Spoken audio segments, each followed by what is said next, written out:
Hello दोस्तों, तो हमने पार्ट 4 तक कंप्लीट कर लिया था। अब हम अगली क्लास यानी कि पार्ट 5 कंप्लीट करेंगे। तो चलिए बिना देरी के क्लास को स्टार्ट करते हैं।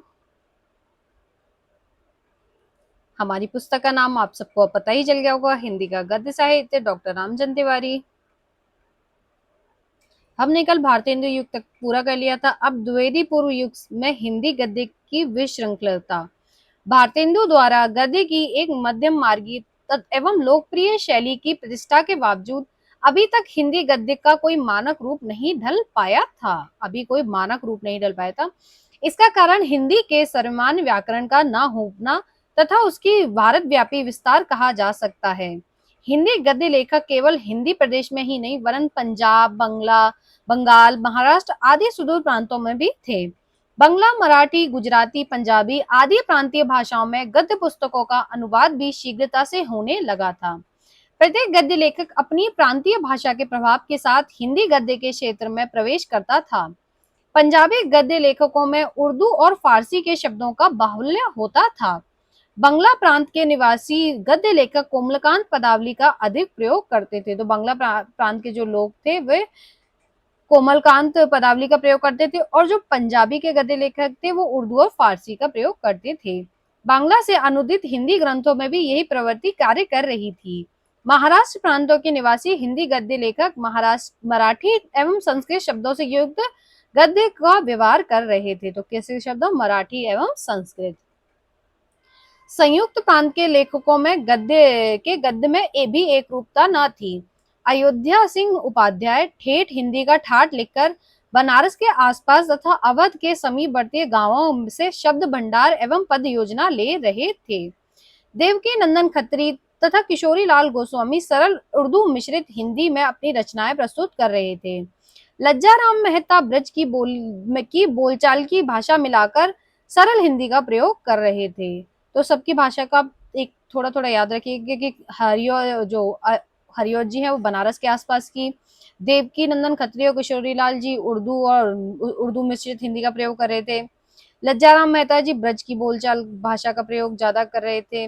काशी के कुछ पंडित हिंदी में संस्कृत के तत्सम शब्दों को अधिक से अधिक भर देने के प्रयत्न में थे। व्याकरण की स्थिति और भी डावाडोल थी।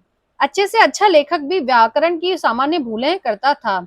वह प्रेम सलिल में उसने स्वार्थ को बहा दिया था। ये इतना महत्वपूर्ण नहीं है। हिंदी गद्य की इसी अव्यवस्थित स्थिति में पंडित महावीर प्रसाद द्विवेदी का शुभागमन हुआ।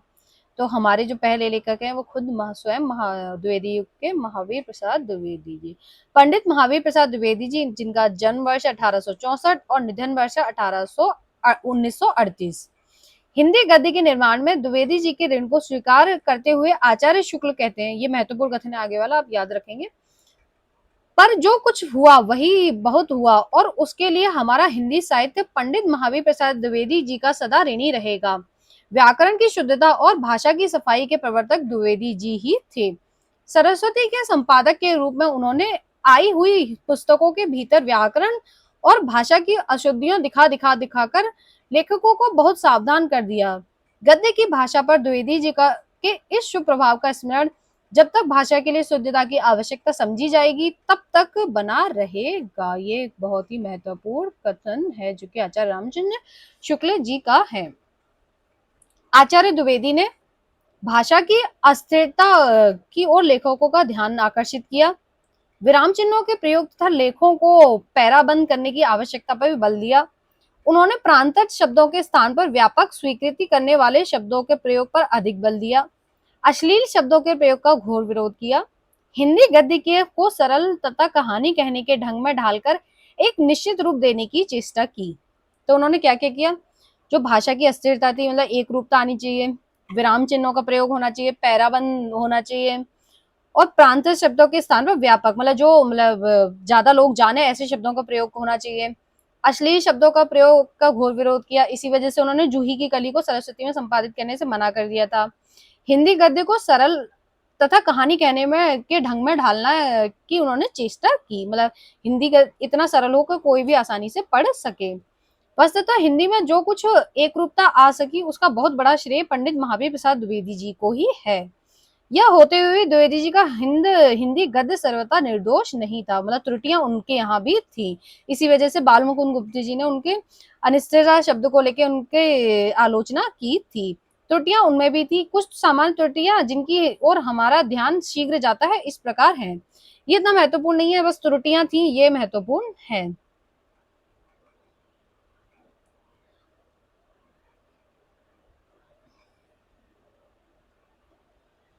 द्विवेदी जी की परवर्ती कृतियों में क्रमशः भाषा प्रौढ़ होती गई थी और प्रारंभ के दोष मिटता गए। प्रौढ़ता परिमार्जन एवं शैली विकास का युग। द्विवेदी युग के पश्चात हिंदी गद्य व्याकरण एवं परिमार्जित रूप में सामने आया। अब उसकी साधारण दुर्बलताएं समाप्त हो गई थी। यही अवसर था कि हिंदी गद्य अपनी जातीय एवं व्यक्तिगत शैली का विकास करता। जहां तक हिंदी की जातीय शैली का प्रश्न है, उसका निर्माण अनेक प्रभावों के समन्वय से हुआ। हिंदी गद्य ने अंग्रेजी की स्पष्ट भाषा व्यंजकता, बंगला की सरसता और मधुरता, मराठी की गंभीरता एवं उर्दू के प्रवाह ग्रहण किया। हिंदी गद्य की जातीय शैली का उत्कृष्ट उदाहरण प्रेमचंद जी की कहानी मुक्ति मार्ग में देखा जा सकता है। ये एक महत्वपूर्ण कथन है कि हिंदी गद्य की जातीय शैली का उत्कृष्ट उदाहरण प्रेमचंद जी किस कहानी में देखा जा सकता है, तो उस कहानी का नाम है मुक्ति मार्ग। ये बहुत ही महत्वपूर्ण तथ्य है। अग्नि मानव संग्राम का भीषण दृश्य उपस्थित हो गया। एक पहर तब तक हाहाकार मचा रहा, अभी एक पक्ष प्रबल होता था, कभी दूसरा। अग्नि पक्ष के योद्धा मर मर कर जी उठते और द्विगुण शक्ति के रणोन्मत्त होकर शस्त्र प्रहार करने लगते। मानव पक्ष में जिस योद्धा की कीर्ति सबसे उज्जवल थी, वह बुद्धू था। ये किस कहानी से उद्धृत है? मुक्ति मार्ग से। कहना ना होगा कि उपयुक्त गद्य की गंभीरता, प्रवाह, भाव व्यंजकता, स्पष्टता, मधुरता, सरसता, लय और संगीत सभी कुछ है। आलोचकों के अनुसार हिंदी गद्य की जातीय शैली की यही विशेषताएं हैं। तो हिंदी गद्य की जातीय शैली की क्या विशेषताएं हैं? गंभीरता, प्रवाह, भाव व्यंजकता, स्पष्टता, मधुरता, सरसता, लय और संगीत। पंडित महावीर प्रसाद द्विवेदी ने सरल ढंग से कहानी कहने की शैली अपनाई। आचार्य शुक्ल ने हिंदी गद्य को प्रौढ़ता ही नहीं, गंभीरता, संयम, समासत्व और शक्तिमता प्रदान की। आचार्य शुक्ल के विषय में रामचंद्र तिवारी जी का कथन है।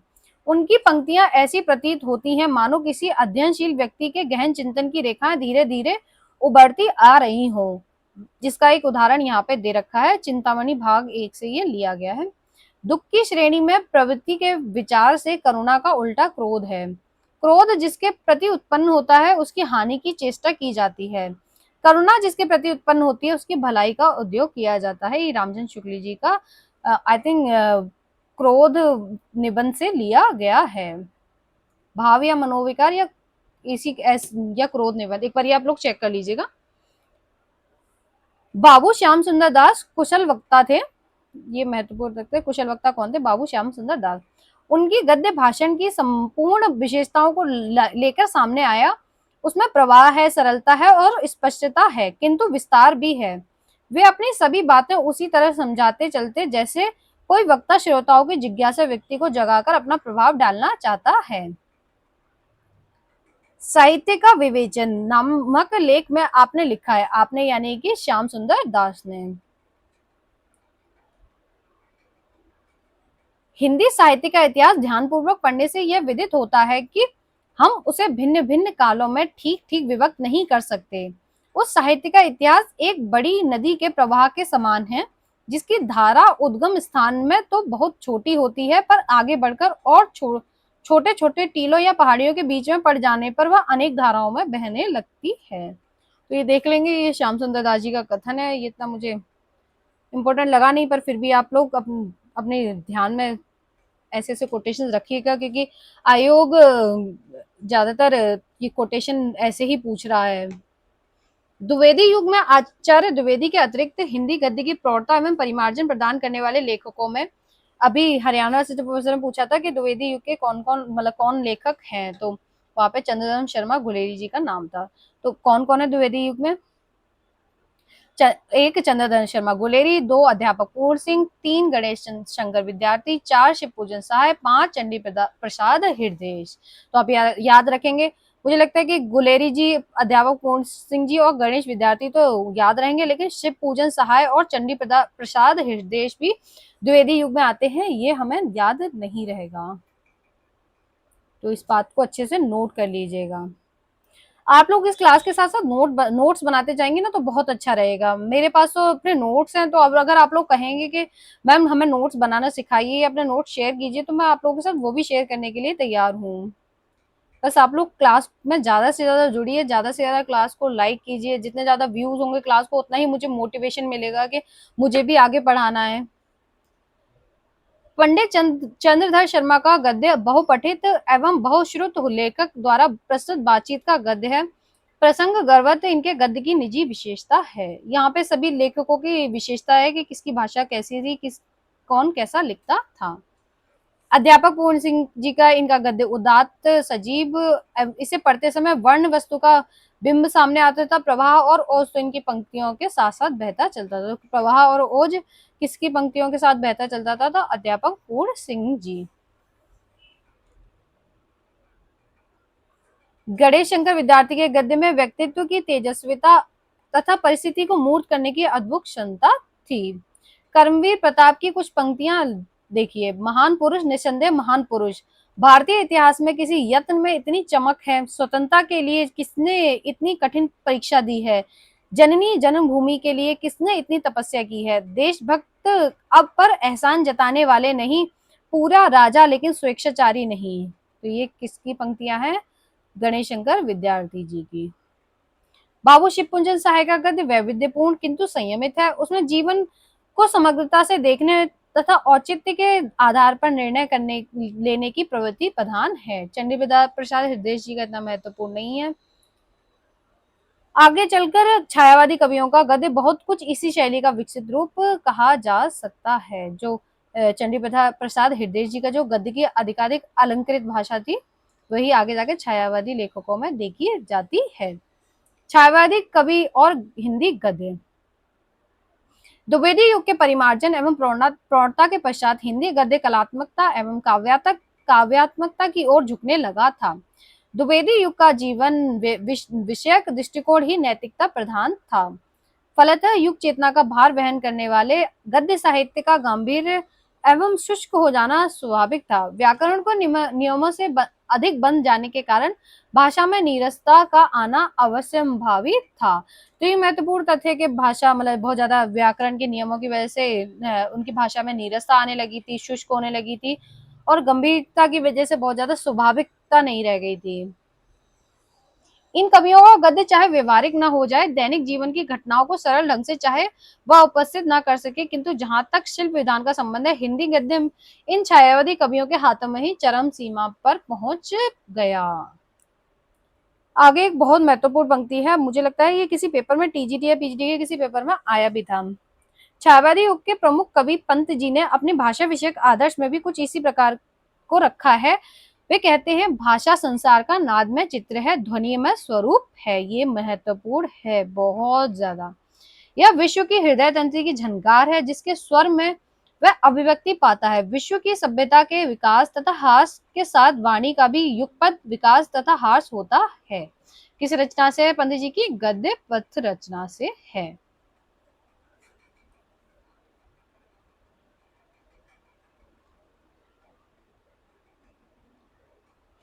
ये अगला कथन भी सुमित्रा नंदन पंत जी का है, तो आप एक बार देख लीजिएगा। मुझे इतना महत्वपूर्ण नहीं लगा जितना ये ऊपर वाला महत्वपूर्ण लग रहा है।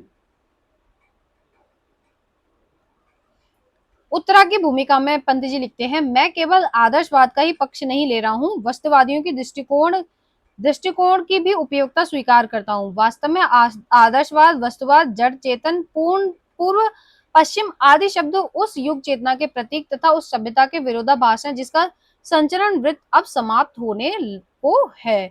ये भी महत्वपूर्ण कथन है। कहाँ से है? उत्तरा की भूमिका से। मैं केवल आदर्शवाद का ही पक्ष नहीं ले रहा हूँ, वस्तुवादियों के दृष्टिकोण की उपयोगिता स्वीकार करता हूँ। ये किसका कथन है? सुमित्रा नंदन पंत जी का।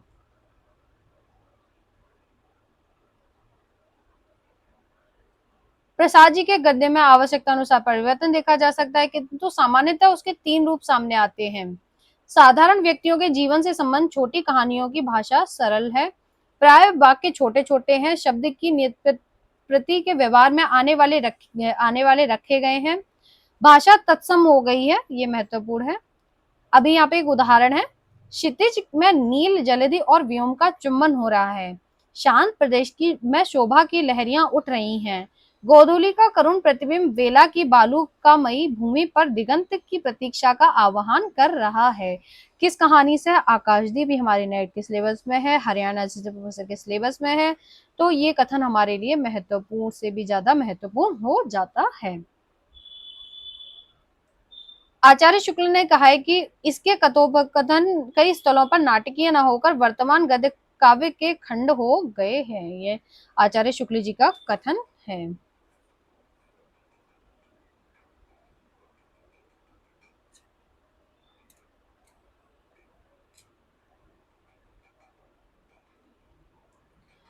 जयशंकर प्रसाद जी का एक कथन है, ये मुझे महत्वपूर्ण लगता है। ऊपर कहा जा चुका है कि सौंदर्य बोध में पाश्चात्य विवेचकों के मतानुसार मूर्त और अमूर्त भेद संबंधी कल्पना विवेचन की रीढ़ बन रही है।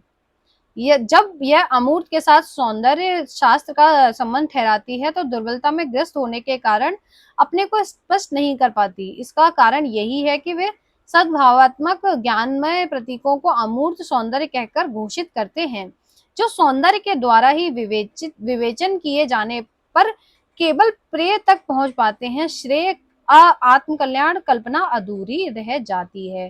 किस निबंध से है? काव्य कला तथा अन्य निबंध, जयशंकर प्रसाद। तो ये भी कथन महत्वपूर्ण है, आप लोग देख लेंगे। छायावादी गद्यकारों में निराला जी की भाषा काव्यात्मकता और कलात्मकता के लिए हुए भी प्रसाद और पंत से भी थोड़ी भिन्न है। उनका शब्द भंडार इस दृष्टि से अधिक व्यापक है कि वे आवश्यकतानुसार अंग्रेजी और उर्दू के शब्दों का भी प्रयोग धड़ल्ले से कर देते हैं। कौन छायावादी कौन सा लेखक है जो अंग्रेजी और उर्दू के शब्दों का प्रयोग धड़ल्ले से कर लेता है? तो वह है निराला जी। अनेक स्थानों पर इनका गद्य भी महादेवी की भांति अत्यधिक अलंकृत हो गया है।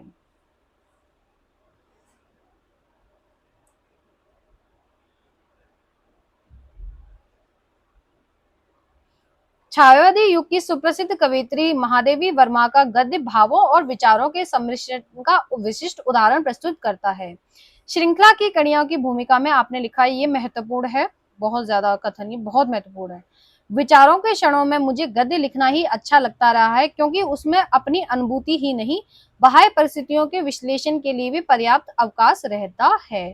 तो विचारों के क्षणों में उन्हें क्या लिखना पसंद है? गद्य।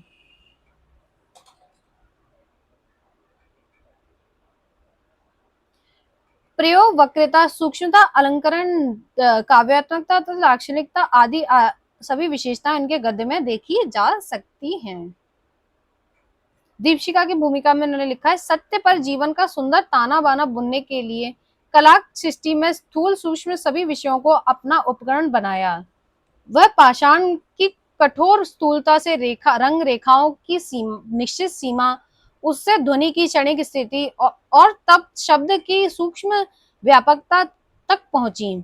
अथवा किसी और क्रम से यह जान लेना बहुत सहज नहीं, परंतु शब्द के विस्तार में कला सृजन की पाषाण की मूर्तिमत्ता, रेखा रंगी सजीवता, स्वर का माधुर्य सब कुछ एकत्र कर लेने की सुविधा प्राप्त हो गई। काव्य में कला का उत्कर्ष एक ऐसे बिंदु पर तक पहुंच गया जहां से वह ज्ञान को सहायता दे सका। ये पंक्ति, स्टार्टिंग की दो पंक्तियां ज्यादा महत्वपूर्ण है। सत्य पर जीवन का सुंदर ताना बाना बुनने के लिए कला सृष्टि से स्थूल सूक्ष्म सभी विषयों को अपना उपकरण बनाया। गूढ़ विषयों के विवेचन से अलग होकर जहां महादेवी ने सामान्य जीवन के सजीव रेखा चित्र प्रस्तुत की हैं, या उनकी रेखा चित्र अतीत के चलचित्र से एक उदाहरण यहाँ पे भाषा का दिया गया। रदिया की मूर्तिमय दीनता कहना चाहिए। किसी पुरानी धोती की मैली कोर फाड़कर कसे हुए रुख के रूखे उलझे बाल, पर्व त्योहार पर काली मिट्टी से बाल धो भले ही लिए जाएं, पर उन्हें कड़वे तेल की चिकनाहट से भी अपरिचित रहना पड़ता था। धोती और उसके किनारे की को धूल एकाकार कर देती थी। उस पर उसकी जर्जरता इतनी बड़ी चढ़ी थी कि घूंघट खींचने पर किनारी ही उंगलियों के साथ नाक तक खींची चली आती थी। गद्य काव्य एवं गद्य गीतों की भाषा। एक क्वेश्चन इससे भी आया था, मुझे याद है, कोई गद्य रचना दे रखी थी हरियाणा से प्रोफेसर एग्जाम में। छायावादी युग की स्वच्छंद स्वच्छंद रोमानी एवं भावुकतापूर्ण प्रवृत्ति ने गद्य के काव्य कविता के निकट ला दिया। कविंद्र रविंद्र की गीतांजलि के अनुवाद ने इस प्रवृत्ति को और भी विकसित किया। तो गद्य गीतों का विकास बहुत ज्यादा किसकी वजह से हुआ? रविंद्रनाथ टैगोर जी की गीतांजलि के अनुवाद की वजह से, या गीतांजलि की वजह से। छायावादी कवियों का गद्य भी मूलतः इसी प्रवृत्ति से प्रेरित था, किंतु व्यक्तिगत अध्ययन एवं चिंतन के कारण उनके गद्य में गहराई और एवं शालीनता आ गई थी। वह अधिक सूक्ष्म भावनाओं को अलंकृत शैली में व्यक्त करने में समर्थ हुआ। गद्य में काव्य का सा आनंद तो प्रसाद के नाटकों में भी आने लगा था। प्रमुख गद्य लेखक हैं, आप लोग ये अच्छे से याद रखेंगे। पहले हैं हमारे वियोगी हरि, दूसरे हैं चतुर्सेन शास्त्री, तीसरे हैं मदन मोहन मिहिर, चौथे हैं बाबू राय कृष्णदास, पांचवें हैं तेज नारायण काक, छठे हैं हमारे दिनेश नंदिनी डालमिया। आदि का नाम विशेष उल्लेखनीय है। राष्ट्रीय भावनाओं के प्रसिद्ध कवि माखनलाल चतुर्वेदी का गद्य भी मूलतः गद्य काव्य है। भावना प्रवाह, शब्द चयन, अनुभूति, तन्मयता, वक्रता, सूक्तिमयता, शब्दों की एक रूपता आदि सभी दृष्टियों से इनका गद्य काव्य खंड प्रतीत होता है। यह माखनलाल चतुर्वेदी जी साहित्य देवता है, उससे यहाँ पे एक उदाहरण दे रखा है।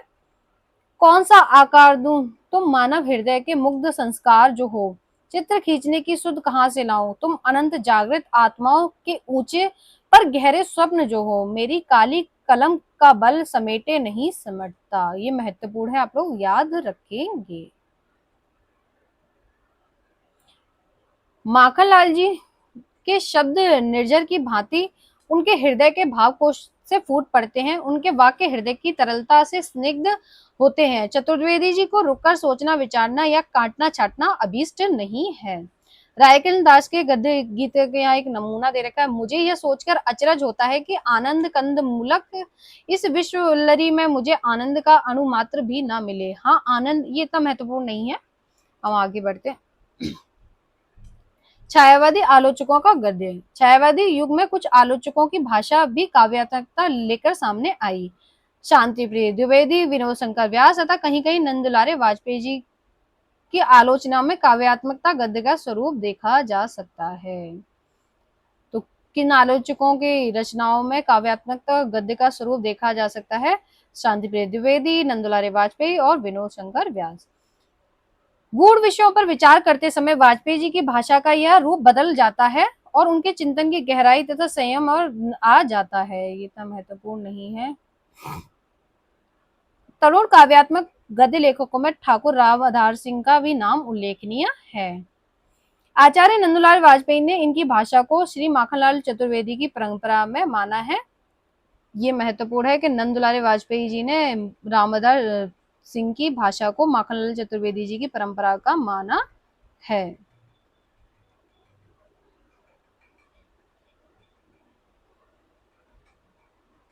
माटी के फूल रामदास सिंह जी का निबंध है।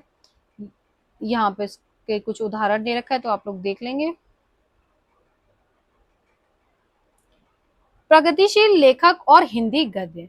छायावादी काव्यात्मक अलंकृत एवं अपेक्षाकृत सूक्ष्म भावक व्यक्तियों की पोषक गद्य के प्रतिक्रिया स्वरूप प्रगतिशील लेखकों ने सरल व्यवहारिक एवं अनंकलित गद्य को अपनी अभिव्यक्ति का माध्यम बनाया। इसमें है राहुल सांकृत्यायन, यशपाल, डॉक्टर रामविलास शर्मा, शिवदान सिंह चौहान, उपेंद्र नाथ अश्क, अमृत राय, जहूर बख्श, रांगे राघव और प्रकाश चंद्र गुप्त आदि ने सरल एवं व्यवहारिक भाषा को ही अधिक प्रश्रय दिया। इन लेखकों में भी प्रकाश चंद्र गुप्त, शिवदान सिंह चौहान आदि जब गंभीर विषयों का विवेचन करते हैं तो उनकी सरलता समाप्त हो जाती है। इनके गद्य को यथार्थ धर्मी कहा जा सकता है। जिस प्रकार प्रगतिवादी कवियों ने कविता में को कल्पना के रंगीन रहस्य लोक से उतारकर अपनी उसमें धरती की गंध भर दी, उसी प्रकार ये इन सभी प्रगतिशील गद्य लेखकों के लिए कहा जा रहा है। उसी प्रकार प्रगतिशील गद्य लेखकों ने गद्य के सूक्ष्म, निगूढ़ और अमूर्त कला संकेतों से मुक्त कर यथार्थ की खुरदरी जमीन पर ला खड़ा किया। द्विवेदी युग का गद्य भी रहस्यात्मकता और सूक्ष्मता से मुक्त न था, किंतु उस पर नैतिकता और आदर्शवादिता का एक आवरण चढ़ा हुआ था। प्रगतिशील लेखकों ने उसे सभी प्रकार के आवरणों से मुक्त करके सामाजिक यथार्थ की सहज अभिव्यक्ति में समर्थ बना दिया। आगे का हम विचारशील आलोचक एवं शोधकों का गद्य हम कल की क्लास में पढ़ेंगे। उम्मीद करूंगी कि आपको क्लास बहुत ज्यादा पसंद आई होगी। क्लास के लिए कोई सजेशन हो आप लोगों के तो वो भी दीजिएगा। चलिए आइए दोस्तों, हम इस क्लास के क्वेश्चन सॉल्व कर लेते हैं।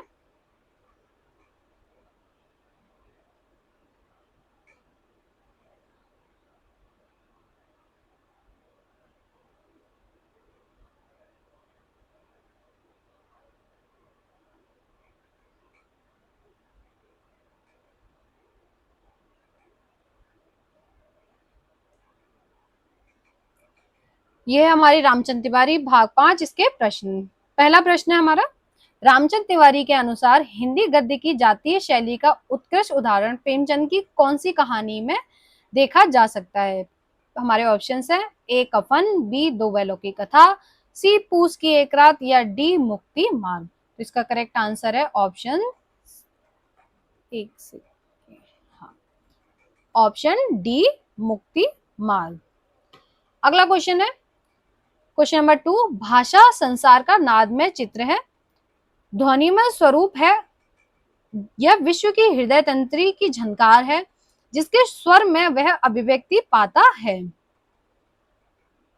विश्व के की सभ्यता के विकास तथा हास के साथ वाणी का भी युगपत विकास तथा हास होता है। यह कथन किसका है। ऑप्शन है, ए जयशंकर प्रसाद, बी निराला, सी महादेवी वर्मा या सी सुमित्रा नंदन पंत या डी महादेवी वर्मा। तो इस क्वेश्चन का करेक्ट आंसर है ऑप्शन सी सुमित्रा नंदन पंत। अगला क्वेश्चन है क्वेश्चन नंबर 3, क्षितिज में नील जलधि और व्योम का चुम्बन हो रहा था, शांत प्रांत में शोभा की लहरियां उठ रही हैं, गोधूली का करुण प्रतिबिंब बेला की बालुकामयी भूमि पर दिगंत की प्रतीक्षा का आह्वान कर रहा है। कथन किस कहानी से लिया गया है। हमारे ऑप्शन है, उसने कहा था, बी आकाशदीप, सी कानों में कंगना या डी कफन। तो इस क्वेश्चन का करेक्ट आंसर है ऑप्शन बी आकाशदीप। क्वेश्चन नंबर 4 है, सत्य पर जीवन का सुंदर ताना बाना बुनने के लिए कला सृष्टि ने स्थूल सूक्ष्म सभी विषयों को अपना उपकरण बनाया है। उपयुक्त कथन किसका है। A Sumitranand Pant, B Jaishankar Prasad, C Mahadevi Verma या डी सूर्यकांत त्रिपाठी निराला। तो इस क्वेश्चन का करेक्ट आंसर है option C Mahadevi Verma. Question number 5 है, कौन सा आकार दूं तुम मानव हृदय के मुग्ध संस्कार जो हो, चित्र खींचने की सुध कहां से लाऊं, तुम अनंत जागृत आत्माओं के ऊंचे पर गहरे स्वप्न जो हो, मेरी काली कलम का बल समेटे नहीं समेटता। ये पंक्तियां किसकी है। ए माखनलाल चतुर्वेदी, बी तेज नारायण काक, सी राय कृष्ण दास या डी सुमित्रानंदन पंत। तो इसका करेक्ट आंसर है ऑप्शन ए माखनलाल चतुर्वेदी। उम्मीद करूंगी क्लास आपको पसंद आई होगी। क्लास को ज्यादा से ज्यादा लाइक कीजिएगा, शेयर कीजिएगा। Thank you.